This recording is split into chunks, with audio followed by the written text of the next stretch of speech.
At exactly 2100 hours, May 9th, 1940, a single word was transmitted across the German Western Front, a word that changed everything. That word was Danzig. The order was simple, yet devastating, three syllables that shattered 7 months of uneasy silence across Europe. The so-called phony war, a time when guns stayed silent and nations waited in dread, was over. Darkness cloaked the western borders of Nazi Germany that evening, but behind that silence, a storm was gathering. 3 million German troops were standing by. Thousands of tanks, aircraft, and artillery units were poised like a clenched fist. Across the fields, rivers, and forests of Western Europe, an invasion of unimaginable scale was about to begin. And yet, many on the other side still doubted it would come. They believed Hitler might bluff, that diplomacy would hold, that the trenches of World War I would not return with a vengeance. They were wrong. The calm before the storm. Since the outbreak of war in September 1939, Britain and France had declared war on Germany after its invasion of Poland. Yet months passed with no major combat in Western Europe. Newspapers called it the blitzkrieg, the sitting war. To soldiers, it was the phony war, a period of waiting, digging, preparing, but not fighting. Civilians in Paris strolled through cafes. Children in London still played in the parks. Even some soldiers along the Maginot Line questioned if there would ever be a real fight. But in Berlin, Hitler had a plan, and the patience to wait. He knew that to defeat the Allies swiftly, he needed to do what the generals in World War I had failed to do. Strike fast, strike hard, and outmaneuver both armies before they could respond.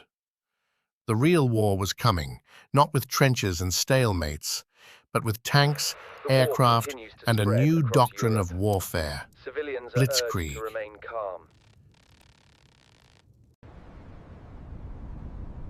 A map of war in the making. On the eve of the invasion, Nazi Germany prepared 3 massive army groups.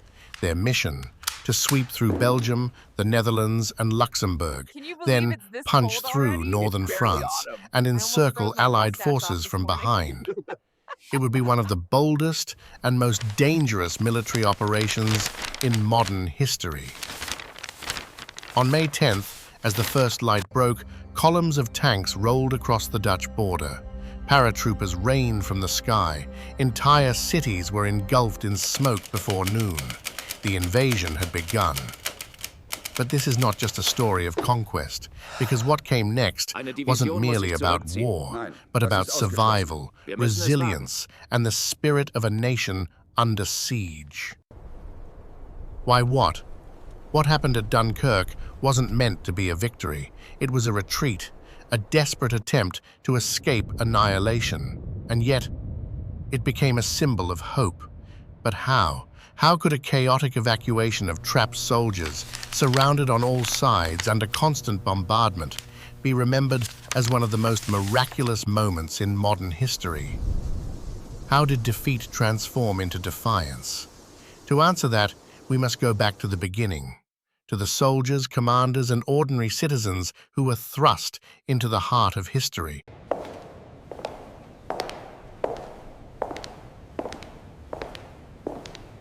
Before history turned to ash and smoke on the beaches of Dunkirk, it was shaped by people, leaders, soldiers, and civilians, each playing a role in a war few truly understood. Winston Churchill, the reluctant wartime leader. On May 10, 1940, the very morning the German invasion began, Winston Churchill became Prime Minister of Britain. The timing was uncanny, the burden enormous. Though long a critic of appeasement, Churchill was seen by many in Westminster as a political outcast. Now, he stood at the helm of a nation facing existential peril. He would not win battles himself, nor draw war plans, but he would become the voice of defiance. His words would echo across the Channel, galvanizing a battered people and reshaping the fate of Europe. His mission: keep Britain standing, even if the rest of the continent fell. The generals who faced the storm: across the Channel, General Lord Gort, commander of the British Expeditionary Force, BEF, was already on French soil. The BEF had been deployed months earlier, meant to show Allied unity and deter German aggression. Positioned mostly behind the Dial line in Belgium, Gort's forces relied heavily on assumptions that Belgium would hold, that France would stand firm, and that the Germans would attack conventionally. In France, military leadership was fractured between veterans of the First World War and bureaucrats entrenched in old doctrines. Many believed the Maginot Line, a fortified wall stretching along the Franco-German border, would be an impenetrable shield. But it didn't extend through the Ardennes forest, seen as too rugged for tanks. That single miscalculation would change everything. On the German side, leadership was both brutal and brilliant. Hitler, though erratic, was emboldened by past victories, but it was generals like Erich von Manstein and Heinz Guderian, architects of the Lightning War, blitzkrieg, who truly understood the battlefield's new language: speed, shock, and mobility.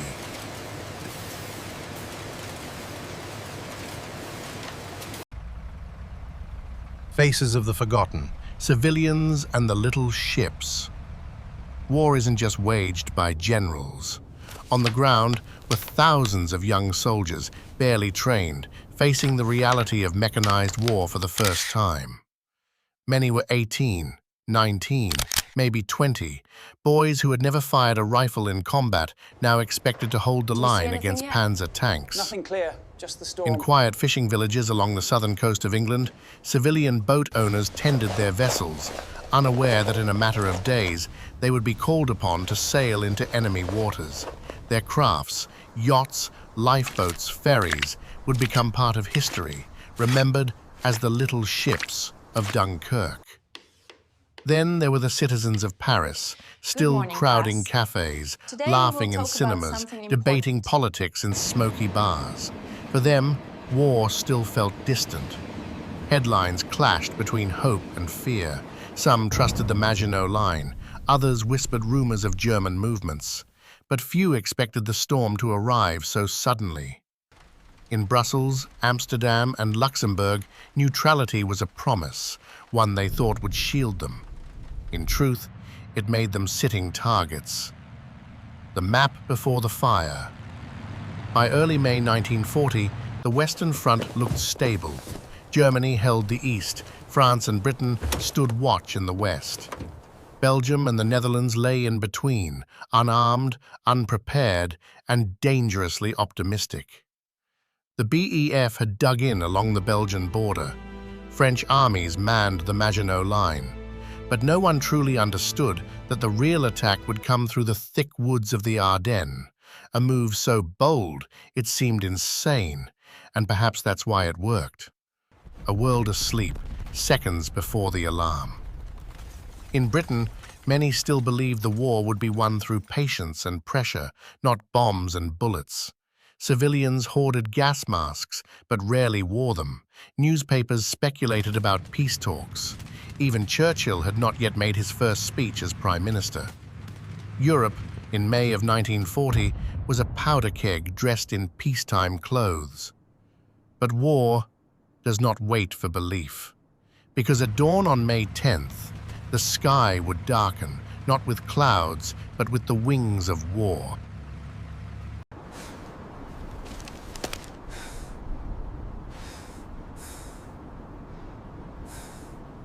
It started before dawn on May 10th, 1940.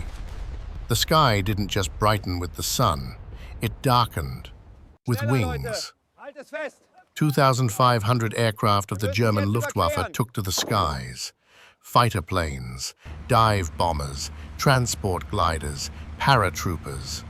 This wasn't just an invasion, it was an airborne storm, swift, surgical, and terrifying. What do we do now? A sky full of fire. By sunrise, the Netherlands, Belgium, and Luxembourg were under attack. German paratroopers rained down onto bridges, airports and communication hubs. Gliders landed silently behind enemy lines, unleashing troops where no one expected them. Bombers tore through cities, obliterating resistance before it could form. Entire air forces, Dutch and Belgian, were neutralized in less than 24 hours. The tactic wasn't new, but the scale and precision were unprecedented. In Rotterdam, negotiations were still underway when German bombers unleashed nearly 100 tons of explosives on the city center. The result? A medieval city reduced to rubble, over 1,000 civilians dead, and a stunned Dutch government forced into surrender to avoid the same fate for other cities. The Ardennes, Germany's greatest gamble. While the world's attention focused on the chaos in the north, the real threat was moving through the Ardennes forest, a thick, winding terrain that Allied commanders believed was too dense for tanks. They were wrong. Yes, General. In what would later be seen as one of the boldest flanking maneuvers in modern military history, German panzer divisions burst through the woods and crossed the River Meuse near Sedan. The French defenses? Ill-prepared, thinly spread, under-resourced. The result? Collapse. On May 13th, German forces broke through at Sedan with devastating speed. French lines disintegrated, commanders hesitated, communications broke down. In just days, the German army had done what it couldn't achieve in 4 years during World War I.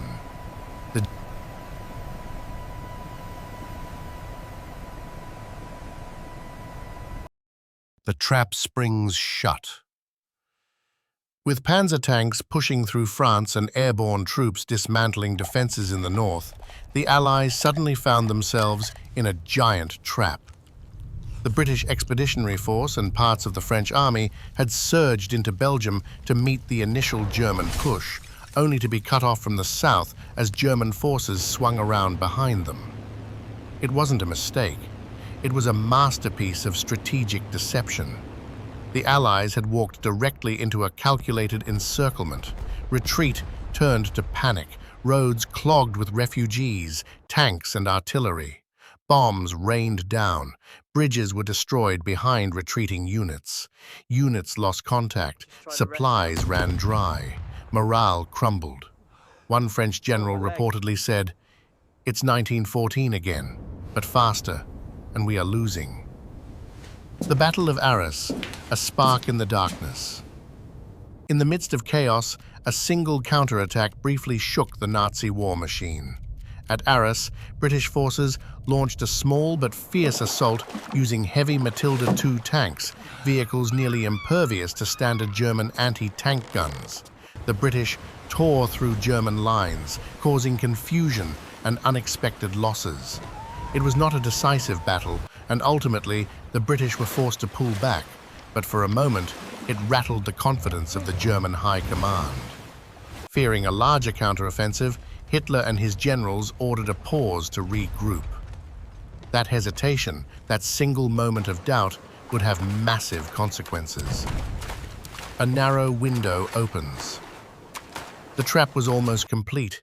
The Allies were cornered. The German advance was rolling without resistance. Dunkirk, a small port city on the French coast, was becoming the last exit. And yet, that pause in the German advance, born of caution and uncertainty, gave the British one final chance.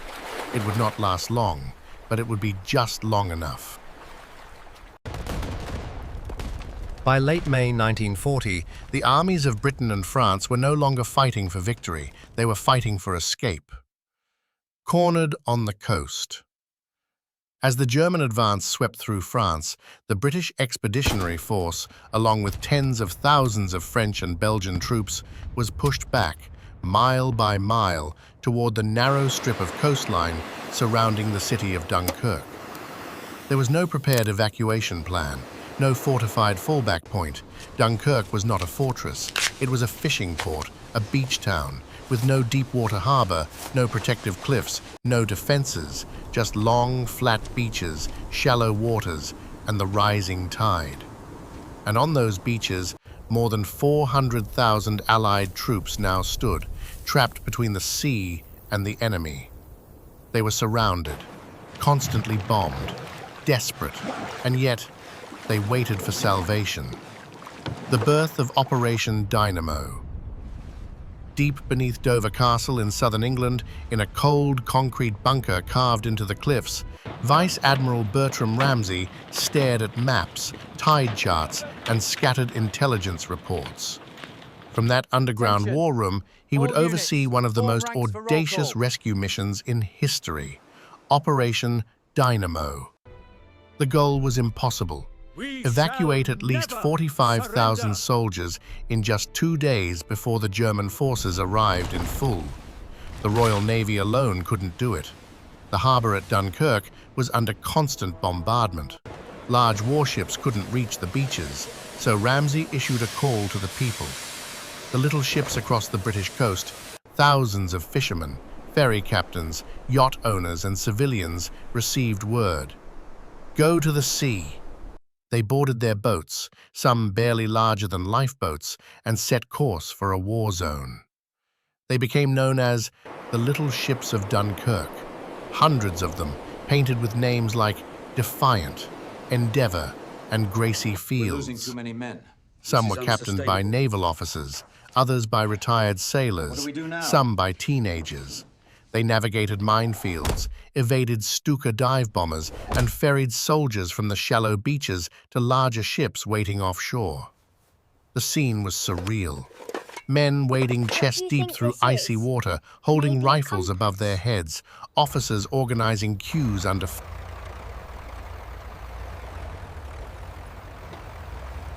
A city under fire. Meanwhile, the city of Dunkirk itself was burning. German bombers rained explosives on the port, setting oil depots alight. The smoke could be seen for miles, black clouds towering above the beaches, blotting out the sun. Civilians who hadn't fled earlier were now trapped alongside the soldiers. Some helped dig trenches, others hid in cellars. Many were killed as bombs fell indiscriminately.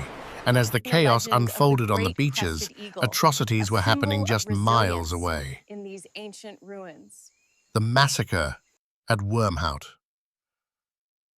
At the village of Wormhout, a unit of British soldiers surrendered after exhausting their ammunition. They expected to be taken as prisoners of war. Instead, they were herded into a barn. There, SS guards of the Leibstandarte division threw grenades inside, then opened fire on the survivors. Nearly 100 soldiers were murdered in cold blood. Only a handful lived to tell the story. It was a grim reminder that in this war, even surrender offered no guarantee of mercy. The thin line between chaos and courage. Despite everything, the bombs, the fear, the flames, the blood, something extraordinary happened on those beaches. Men didn't trample each other to reach the boats. Officers maintained order. Civilians risked their lives for strangers. Lines formed. Rations were shared. Discipline held. It wasn't just survival. It was solidarity. It was hope made real.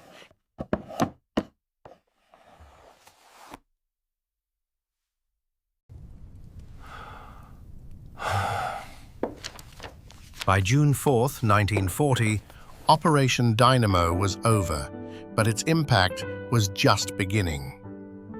In the end, more than 338,000 Allied soldiers had been rescued from the shores of Dunkirk, 198,000 British, 140,000 French and Belgian. They were battered, exhausted, many without weapons or boots, but they were alive, and they would fight again. The Dunkirk spirit. On June 4th, as the last boat left the French coast, Winston Churchill addressed the British Parliament. His words would become immortal. "We shall fight on the beaches. We shall never surrender." But Churchill was careful. He reminded the nation that wars are not won by evacuations. Dunkirk was not a victory, it was a reprieve. Still, for millions listening on the radio that night, Dunkirk had become more than a military maneuver. It was a symbol, a signal, a spark. The Dunkirk spirit was born, not from triumph, but from resilience. It became a rallying cry that courage, unity, and sacrifice could defy even the darkest odds. The price of survival. Though the men had been saved, the cost was steep. Thousands of vehicles, tanks, trucks, and guns were left behind, deliberately destroyed or abandoned to the advancing Germans. The Royal Navy lost 6 destroyers and dozens of smaller vessels. The skies over Dunkirk claimed nearly 150 British aircraft, and thousands who didn't make it home were either killed, wounded, or captured. Yet the miracle remained. For many, it was proof that Britain still had a chance, that this was not the end, but the beginning of the long road back. Lessons from the brink. Dunkirk left behind more than stories and slogans. It left behind hard-earned lessons. That no defensive line is invincible. The Maginot Line failed, and the Ardennes, once thought impassable, became the Germans' back door into France. Thermometer underestimating an enemy's speed, innovation, and intent can be fatal. That wars are not won solely with firepower, but with willpower. And that even in chaos, ordinary people, from farmers to ferry captains, can change the course of history. We remember those who fought for freedom.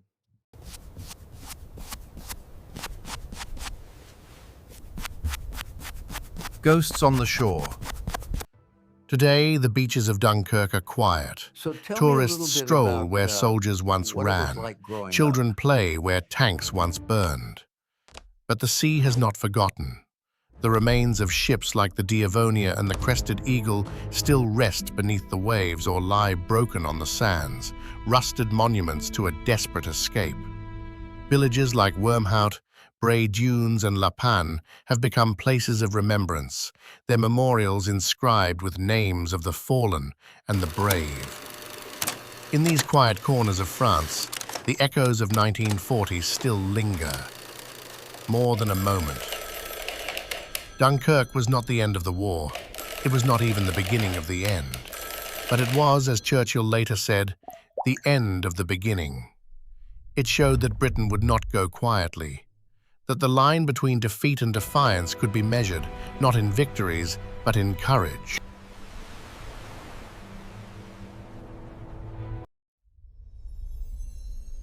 My dearest James. Dunkirk was a miracle, It feels a like moment of only yesterday. courage, a symbol of unity, but it was also a mystery.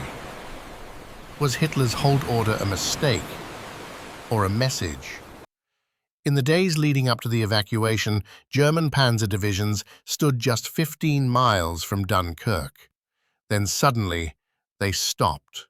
For 2 full days, Hitler ordered his tanks to hold position, giving the Allies time to build defenses and launch Operation Dynamo. Why? Was it caution, fear of a British counterattack, a tactical pause to allow the Luftwaffe to finish the job, or was it something more calculated? Some historians argue that Hitler still hoped for peace with Britain, and letting their army go was a gesture, one that backfired spectacularly. Others say it was simple overconfidence, or even a breakdown in German command structures. The truth? We may never fully know. A strategic blunder or a fortunate accident. To the Germans, Dunkirk should have been a decisive blow, a trap sprung with perfect precision. But their hesitation turned it into a missed opportunity. Was it the greatest Allied escape or the greatest German mistake? Did the chaos on the beaches mask a deeper intelligence game, with secret messages, coded radio signals, and shifting political objectives behind the scenes? Was Dunkirk part of a bigger chessboard we've yet to fully understand? Voices lost in time. Scattered across archives and family attics are letters never sent, diaries never published, orders never obeyed, whispers from young soldiers who never made it home, memoirs from officers edited by censors, testimonies that contradict official timelines. How many stories have been lost? How many secrets still lie beneath the waves, sealed inside rusting hulls or buried beneath sand dunes? What would we learn if we read the last page of every forgotten journal? Dunkirk in our memory. Over the decades, Dunkirk has been retold through documentaries, books, and films. Some depict it as a miracle of survival, others as a study in failure and luck. Christopher Nolan's cinematic masterpiece revived its relevance for a new generation, but even that film couldn't show everything, because The letters. that were never delivered. Imagine, somewhere out there, a soldier's last letter lies unopened.